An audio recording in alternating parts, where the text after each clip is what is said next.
Imaginein mo na lang andun ka na sa deathbed.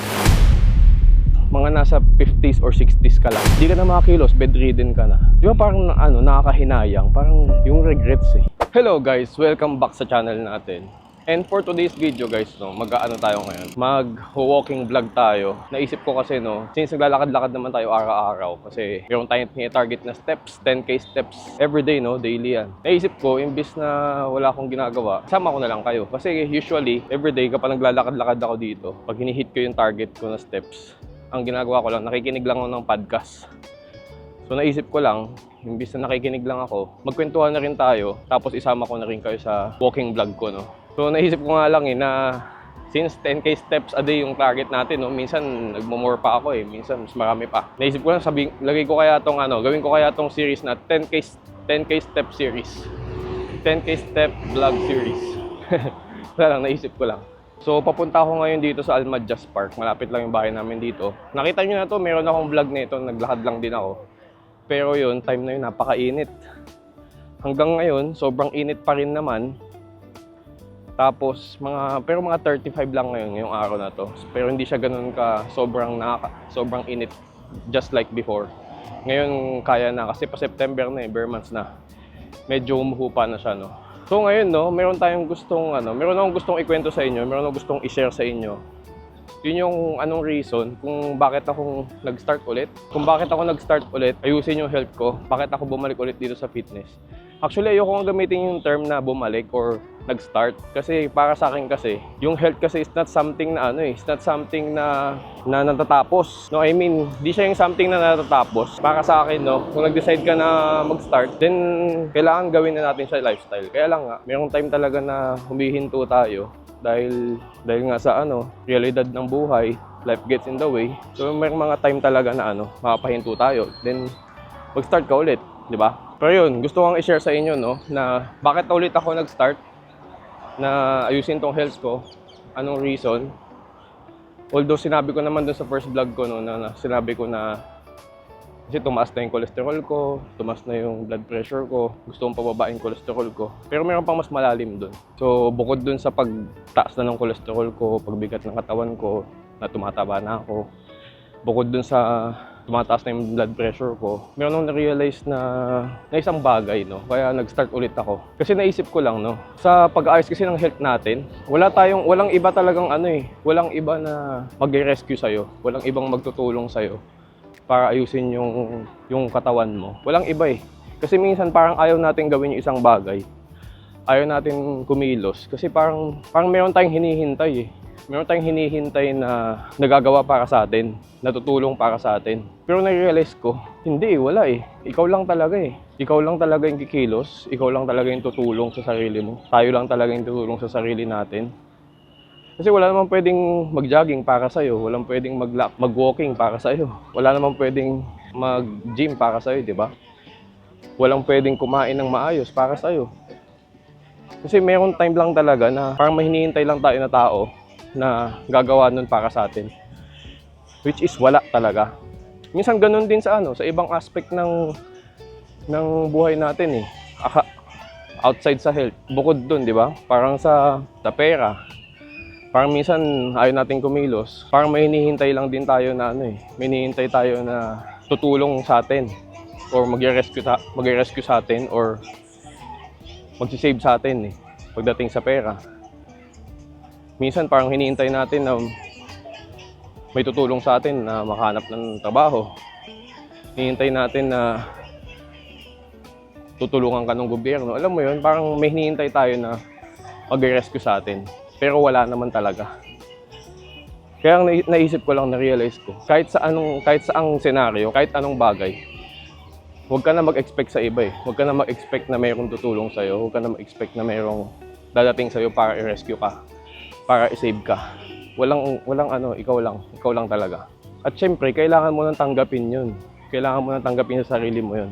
Dahil kung hindi mo tatanggapin yun, hindi ka talaga kikilos Aasa ka na lang sa na mayroong dadating, pero walang dadating. Kaya yun ang na-realize ko. Ganun din sa health. Walang ibang tutulong sa'yo. Ulit-ulit ako, walang ibang tutulong sa'yo. Sarili mo lang makakapag-ayos. Sarili lang natin makakapag-ayos, makakatulong sa health natin. Pero walang iba.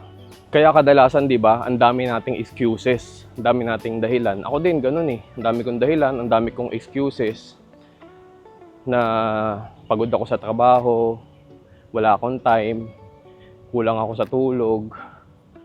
Kumbaga, pagdating ko sa bahay, ang dami nang gagawin. Hindi mo na maisisingit kung saan ka mag-exercise, kung saan ka mag-walking, saan ka mag-ano. At ang na-realize ko dun, no, na kahit ano pang excuses na gawin ko, kahit ano pang dahilan yung idahilan ko, bandang huli, ako pa rin naman talaga yung magsasuffer. Tayo pa rin naman talaga magsasuffer. Alam mo yun, yung nai-imagine ko lang na excuse ko na wala akong pagod ako, wala akong tulog, ganun. Tapos bandang huli, pagka, alam mo yun, naisip ko lang pag tumanda na ako, tapos di ka na makakilos, bandang huli maisip mo yung mga excuses mo, mga dahilan mo. Ikaw pa rin naman yung nag-suffer, ikaw pa rin sumalo ng mga dahilan mo, ikaw pa rin sumalo yung mga excuses mo. Wala namang iba eh. Di ba, parang parang di siya nagme-make sense. Kasi parang naghanap tayo ng excuse, o gumagawa tayo ng excuse or mga reasons para hindi natin gawin isang bagay.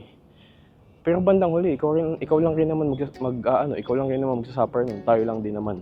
Hindi naman natin pwede isisi sa iba. Alam nga may sisi mo sa iba, kasi ganito, yung ganyan, busy ako. Kasi nga, inaalagaan ko yung anak ko, kasi nga, ganito. Ako lang bumubuhay sa pamilya ko, wala akong time. Alam mo yun? Pero imaginein mo na lang andun ka na sa deathbed mo. Tapos, mga nasa 50s or 60s ka lang, mga ganun. Tapos, di ka na makakilos, bedridden ka na. Tapos maalala mo na lang yung mga excuses na binigay natin. Di ba parang nakakahinayang, parang yung regrets eh. Yung nakakaano dun, pinaka-ayokong makaramdaman yung regrets talaga. Sabi nga nila yung pain daw ng hard work is better than pain of regrets. Di ba? So yun yung narinig ko yun, sabi ko, oo nga no. Kailangan ko na talagang kumilos. Parang mas okay na yung pain ng hard work kaysa yung pain ng regrets eh. Kasi pag regrets, wala ka na magagawa talaga. Lalo na kung matanda ka na. Andun ka na, yung bedridden ka na, di ka na makakilos, di ka na makalakad. Tapos alam mo sa sarili mo na ang dami mo pang potensyal, ang dami mo pang pwedeng magawa nung time na yon. Ang dami mo pang pwedeng makuha. Yung alam mo sa sarili mo, meron ka pang potensyal eh. Pero hindi mo minaximize kasi ang dami mo excuses. Ang dami natin excuses, or minsan naman parang natatakot lang tayo. Ang hirap kaya nun, di ba? Yun yung pinaka-ayokong mangyari. Yun yung na-realize ko na kaya bumalik ako, kaya nag-start ulit ako. Kaya sabi ko, okay lang naman talaga ako sa sa mag-workout, sa mag-gym, sa mag-aayos ng pagkain. Okay lang naman ako dun, nagawa ko na yun before eh. Na-sustain ko yun ng 1 taon eh. Ang problema lang, pag dumadating na yung point na yung dumating na yung realidad ng buhay sa'yo. Yung napagod ka, na-stress ka, yun naman talaga nagiging problema natin eh. Kaya kaya tayo nawawala, off track tayo dahil naman dun. At alam ko marami nakaka-relate dun, hindi lang ako. Kaya lang, yun ang kailangan ko din i-train sa sarili ko, na kailangan hindi pwedeng ganun, na tuwing may mangyayari na lang, mapapagod ka, ma-overwhelm, mai-stress ka, hihinto na lang. Yun yung kailangan ko din i-practice. So, yun lang naman sineshare ko dito, no? Hindi naman ako nagpapaka-expert or nagpapaka-ano. Gusto ko lang ma-share kasi alam ko maraming makaka-relate sa ganun eh. Kasi talagang yun eh. Yun naman talaga humihinto eh. Yun naman talaga yung dahilan ba't humihinto tayo eh. Kasi madaling mag-workout, madaling mag-prepare ng meal pag motivated ka. Kapag ayos lahat ng ng schedule mo, ayos lahat. Pero pag dumating na yung time mo o yung time na hindi na sumasang-ayon sa'yo yung panahon, hindi na sumasang-ayon sa'yo yung pakiramdam mo, hindi na sumasang-ayon yung schedule mo sa'yo, yun yung may challenge. Yun talaga yung medyo kailangan mo ng medyo push sa sarili mo. Kasi madali maging consistent pagka madali eh. Pag madali yung sitwasyon mo, madali lang. Pagka wala kang trabaho, wala kang pasok, wala kang ibang ginagawa sa buhay, madali lang yun. Pagka okay yung tulog mo, madali lang yun. Pero pag dumating na yung point na kulang ka sa tulog, pagod ka, yung schedule mo, tight, dun makikita kung gaano ka kalupit. Kung gaano ka talaga consistent, kung gaano ka dedicated talaga sa ginagawa mo, di ba? So yun lang naman yung gusto kong i-share. So naisip ko lang yun habang naglalakad ako. Naisip ko lang isama ko kayo, tapos share ko sa inyo kung ano nga ba talaga naging reason kung ba't bigla akong bumalik.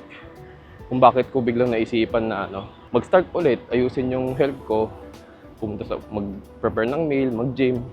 Bukod dun sa mga matataas na yung mga gustong ayusin yung mga cholesterol ko, bukod pa dun, yun nga, na-realize ko na walang iba talaga, walang iba na tutulong sa'yo, walang ibang rescue sa'yo, walang ibang mag-save sa'yo, especially pagdating sa health mo, ikaw at ikaw lang talaga. So yun lang, tuloy-tuloy pa rin tayo, ni-reach ko yung 10K steps.